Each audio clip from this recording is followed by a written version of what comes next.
You are listening to the Tricorder Transmissions and 5-Year Mission, Episode 5. And now, here are Craig and Jeff.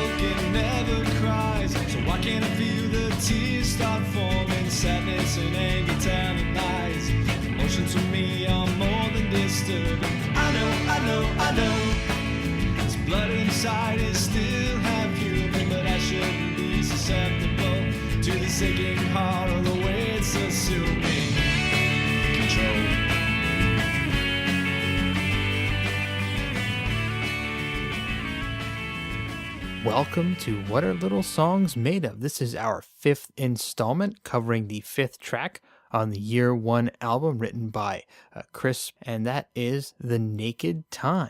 And once again, we have all 5 members of 5-Year Mission here to talk about this song. Let's check it out. Next up is The Naked Time, and this is a Chris track. And one of the things I really love about this song is that it makes mention of the time travel mechanic that never gets used again that Craig and I brought up ad nauseum on our commentary track. This was the second song that I wrote for the band. The first one was Dagger, and I wrote these really close together, actually. Well, let's be clear. Robert Smith wrote the song. I was going to ask that. I get flack for this all the time. I think you got that backwards.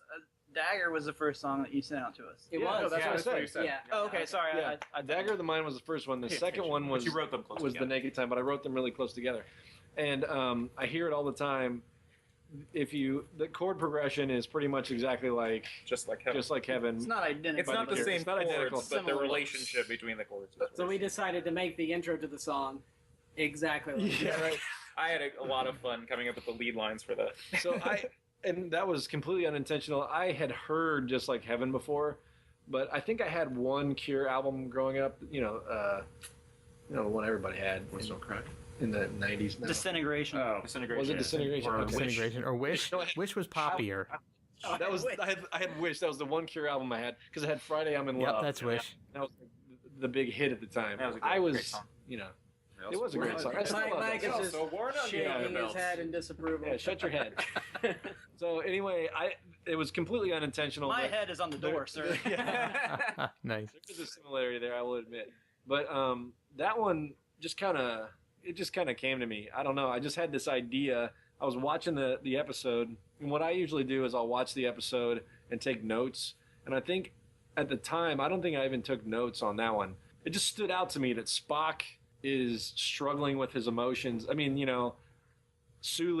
naked Sulu aside, I think naked. I think Spock was the most interesting part of that episode, and he experiences things that you don't see him experience anywhere else in the series. And so that really struck a chord for me. See what I did there?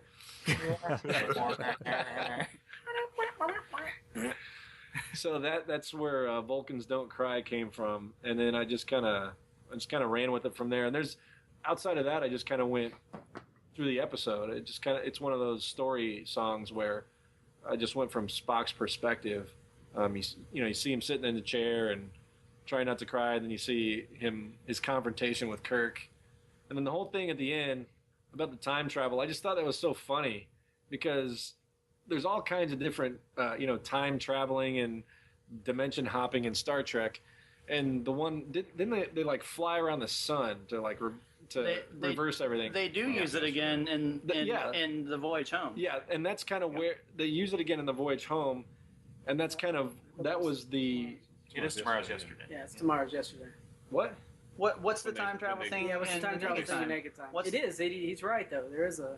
It's where they cold start the engines because the ship is dead stopped and it sends them 3 days back in time. That's not scientifically accurate.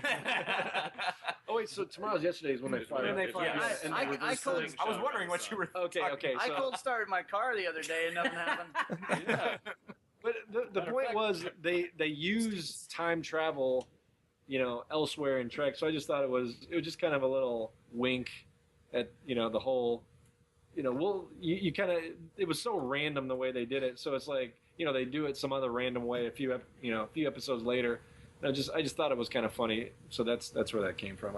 It was supposed to be kind of a joke. Aside from having a really great hook, the thing that struck me about the song was up until then, most of our songs had been sort of about an episode as a whole.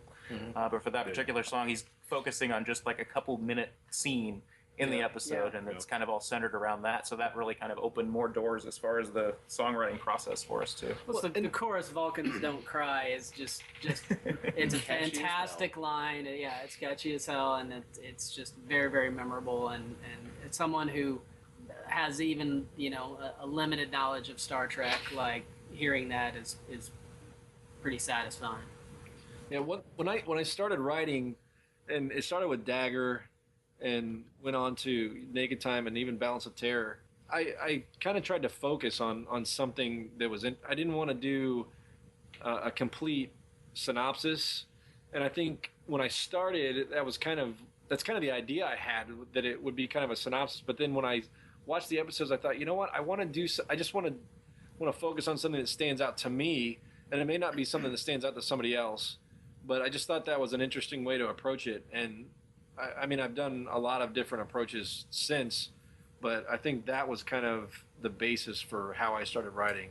It's the jump off. Songs. Yeah, it's the jump off for me.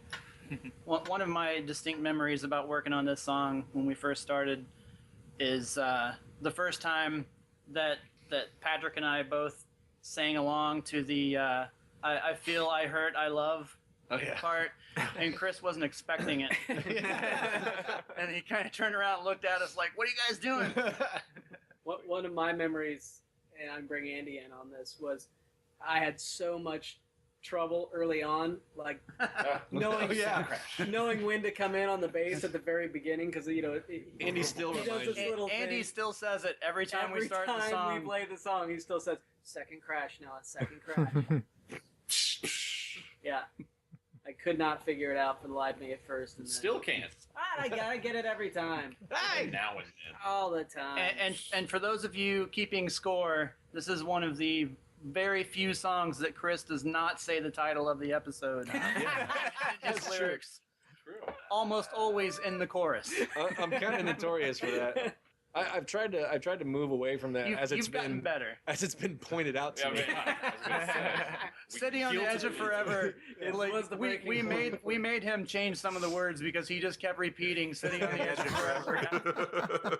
That's true. And I gave him a really hard time during Metamorphosis. Yeah. But I don't remember. It didn't end up changing. You didn't end up changing it. Chris stood his ground on that. No, you guys agreed with me. Yeah, Except now I for don't. Noah. Yeah, I don't even notice it now. But it was just knee-jerk reaction. Yeah, so, and actually now when I write, I'm really, really conscious of that, and I actually start out not having a title in the song, and then if through the writing process I think, you know what, it really fits in there, then I put it in there, and that's probably, I just do that because so I don't get grief about it, but I think it's improved the songwriting just because I'm not focused on the name of an episode and where I have to put that. I can just be completely free with how I write it. Awesome. So any closing thoughts on The Naked Time? It's a sexy title. Every single time we play the song, without fail, Andy introduces it by saying that it's the most misunderstood title in all of Star Trek. Yep. Oh my. Pretty sure he made up. I do have one more tidbit about this song that affects many of our other songs. I wrote this keyboard part for it. Oh my gosh. The build leading up to each chorus, I was playing this melody on the keyboard. It was like and Chris is like, no, and it became this joke. Like we were just we would joke, all right. goof around with it in like various songs or whatever, and it has now become something that I slip into songs here and there. Mostly it's like in the background. You might not. Mostly notice it's it. my songs that he throws. But the one that you most Passive-aggressive sort of that thing. you can most notice it on is the intro to Journey to Babel. If you listen to my guitar lead, it's like right there in your face. Mighty jerk-tastic of you, Mike. Yeah, we have a lot of stuff like that where we kind of Inside take jokes. things and slip them into other songs. Gross. That's my closing thought. And that brings this installment of What Are Little Songs Made Of to a close. Thanks as always for tuning in. We're really happy that you were here, and we look forward to bringing you the 6th installment coming next Wednesday, 1 week from now. Also, coming up on this following Sunday will be a regularly scheduled commentary episode from the Tricorder Transmissions. Hope you guys will tune in to check that out, and we look forward to talking to you soon on social media at facebook.com/tricordertransmissions or on Twitter at TTT_pod. Hope to talk to you all soon. He screams in my face and says